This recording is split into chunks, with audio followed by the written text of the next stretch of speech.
It is 12 minutes past 8 o'clock. Hi, party scoopers. You made it in the studio. You're both here today. So you must have been busy. Were you on the trail? What was going on? He's on his 99 counter tour. Your homeland, actually. Oh, really? Clinton County last How about that? Of course, folks, we have Jeff Hanging out in Link Wheatland. and Craig Robinson joining us in studio right now, a Democrat and a Republican, sitting at the same table having a civil conversation. Anybody else jumping in the ring? I think we should get to 25 candidates before we stop who runs for president. A baker's 2 dozen? Yeah. There should be a limit. And once we get to the limit, boom, then that's it. We need a couple more to jump in there. But no, we actually want to, besides who's running for president, which seems to be a topic every single day, there's some other things we need to look at in our own state. Yes, so the United States Senate, Joni Ernst is up for her first re-election next year. Okay. And we had a Democrat jump in the race, Eddie Mauro, announced this week, and he ran for the 3rd District congressional seat in 2018 and got second place to Cindy Axne, who ended up winning. He's decided he liked running in the 3rd District so much he's going to try it statewide this time, and so he's doing a tour around the state. It's widely expected that Teresa Greenfield, who also was a candidate briefly in that 3rd District race for the Democrats, is going to run and join that race with Mauro.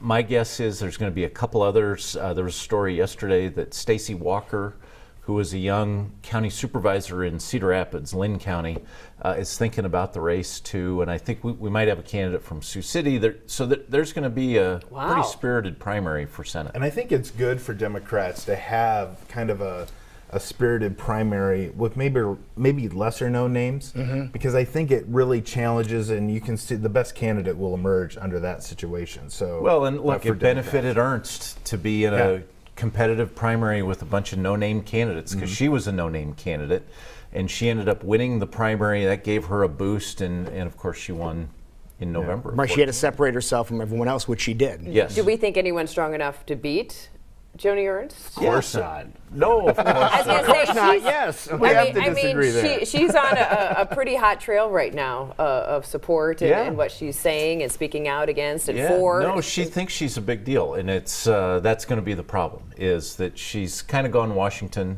She thinks she's, a gift to the United States Senate, and Iowans don't always feel that way about their elected officials. You got to come back and earn it every time, and so that's what this campaign is going to be about. I think Ernst has a unique quality in her that she's very relatable to Iowans, especially in the rural part of the state. She showed that she was a great campaigner in the last election, where she really built a strong rapport with voters. I expect that to be the case. I think this is a tough race for Democrats, but we don't really know what this political environment's going to look like, especially with a presidential campaign. So it's not just with Trump at the top of the ticket. You got to remember, she ran in 2014. Right. She was the top of the ticket.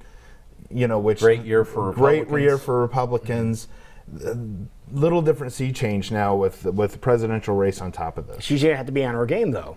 Absolutely. Yeah. Absolutely. So we'll probably see her come back to the area.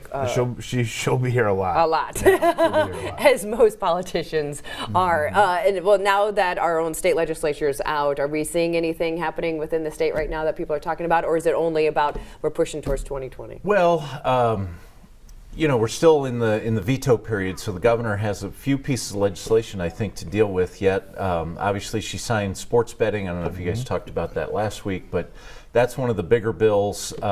They say we're going to be able to bet on football this fall, so that's kind of exciting. By August. No, but the other races in the 3rd District, looks like the Republicans are going to have a primary. David Young's going to run for his old seat back. Right, yeah. And Zach Nunn from Altoona is going to challenge him in the primary. I don't know if anyone else gets in that. I think it's probably difficult for others to enter this race. I think David Young, being the former congressman, Chuck Grassley endorsed him yesterday. Oh, he did. Surprising. Which is a little bit surprising for Grassley to endorse they're during always the primary. together. You see them out and about in the community. They're always together. And they have a long history, and David Young was obviously Grassley's chief of staff, but Grassley does not always get involved in primaries, even when it's obvious that he might. So I thought that was a big step. I was a little surprised by this, but I think I think this is a real uphill battle for Zach Nunn, but he's done a great job of going around this district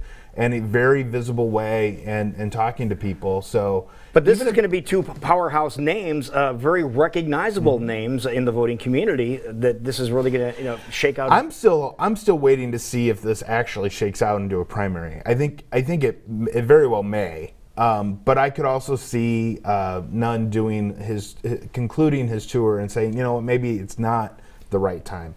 I mean, when you're a young man like Zach Nunn, you have a bright future and you have a long shelf life. You don't have to push all in while we're talking sports betting. Go all in at this moment in your career. You can wait a little bit. He's got a long time. He could pick his spot, and there might be a better spot for him to run down the road. Who knows? If he runs, I think he'll run a formidable campaign, and it'll be a very interesting primary. Do you think if he runs and he's not successful, that could hurt him in the future? No. No? Okay. Then in southeast Iowa, Davenport, Iowa City, and all the way over to Knoxville and Osceola, is the 2nd congressional district. Dave Loebsack is the incumbent congressman. He announced he's not going to run for re-election. Rita Hart from Wheatland is going to be one of the Democratic candidates. She may be the only candidate in that primary. There may be one other candidate from Iowa City, but I think Hart will win the primary.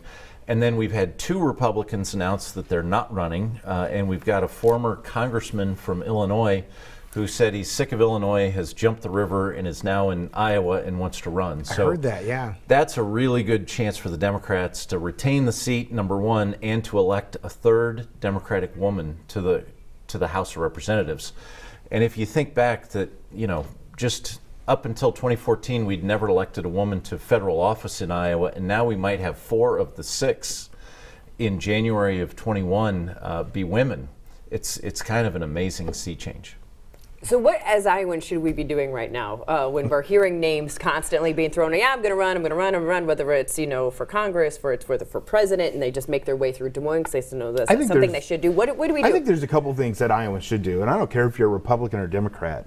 If there's a political candidate in your town or in your county, you should go out and see them. And go see them face to face. Absolutely. Okay. Kick the tires, see what they're like. Mm-hmm. You don't know. Talk to people while you're at those events. And then, there's a horde of media following around these candidates, especially for president. When they ask you questions, be honest with them. Tell them exactly how you feel, because you can have a pretty big impact just being an Iowan and being honest when you're asked a question by a national reporter. It could end up being a very large news story, and you can impact that race months before you go to the ballot. More than you imagine. Or your caucus, absolutely. And I'll give you one specific example. On Saturday night, the Polk County Democrats had a dinner. They invited Senator John Tester from Montana to come and speak. He's one of the few rural Democrats in the United States Senate, and the Polk County Democrats made their entire program about how do Democrats win back rural voters and how do we really reach out to rural voters. They had Matt Russell come and speak, who's at the Drake Ag Law Center. He's a farmer from just southeast of here around Monroe.